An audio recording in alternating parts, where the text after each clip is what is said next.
తన జీవ కిరీటాన్ని మనకి ఇవ్వటానికి ఇష్టపడుతున్నాడు. మనం అందరము ఎప్పుడైతే తప్పిపోతూ ఉంటాం, చాలా వరకు తప్పిపోయిన వాటిలో నుంచి మనం రిపెంట్ అవుతూ ప్రభువుని మరలా, యేసయ్యా నన్ను క్షమించు, నీకు విరోధంగా నేను చేసిన ప్రతి పాపములను నన్ను క్షమించు అని చెప్పినప్పుడు యేసయ్య మరలా తను ఎత్తుకొని మనల్ని ముద్దు పెట్టుకొని తన కుమారులుగా, తన రాజులైన యాజక సమూహముగా, తన ప్రవక్తలుగా మరలా మనల్ని మార్చిపోతున్నాడు. How many of you believing this? ఎంతమంది నమ్ముతున్నారు? మీరు రాజులైన యాజక సమూహము, నువ్వు ప్రభువు ప్రతినిధి, నువ్వు యేసయ్య ప్రతినిధి. పక్కన వారికి చెప్తామా, నువ్వు ప్రభువు ప్రతినిధివి, నువ్వు ప్రభువు కొరకు జీవించవలసిన వాడు. ప్రభువుకున్నవన్నీ నీకు ఇవ్వబోతున్నాడు. తన ఆత్మాభిషేకాన్ని మరలా మనకి ఇవ్వబోతున్నాడు. కూలిపోయిన కోటలను మరలా కట్టబోతున్నాడు.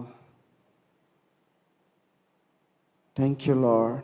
ప్రతి ఒక్కరము హృదయపూర్వకంగా ప్రతిరోజు లేవగానే యేసయ్యా నాతో ఉండండి ప్రభువా అని చెప్పేసి మనం చెప్పినట్లయితే ప్రభువు నిశ్చయముగా మనతోటి ఉండి తన సింహాసనం పక్కన తన కుడి పార్శ్వాన మనల్ని కూర్చోబెట్టుకోబోతున్నాడు. నిత్యము మనల్ని ముద్దు పెట్టుకుంటూ మనల్ని ఎత్తుకొని తిరగటానికి ఆయన ఇష్టపడుతున్నాడు. కనుక మన పరలోకపు తండ్రిని విడిచిపోకుండా ఉండటానికి ఈ రోజు నుంచి మనం తీర్మానం చేసుకుందాం. అవును కదా, అంచె దినములలో ఉన్నాం, అపాయకరమైన దినములలో ఉన్నాం. ప్రభువుతోటి మనం ఉన్నట్లయితే ఈ అంచకాల సమయములలో, ఈ అంచకాల దినములలో ఆయన ఆత్మను మనందరి మీద కృమ్మరించబోతున్నాడు. Those who are believing this, నమ్ముతున్న వారైతే మీరందరూ గట్టిగా చప్పట్లు కొట్టండి.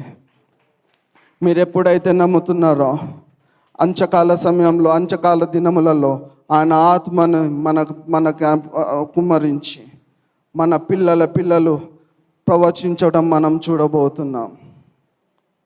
మన వృద్ధులు కలలు కనటం చూడబోతున్నాం.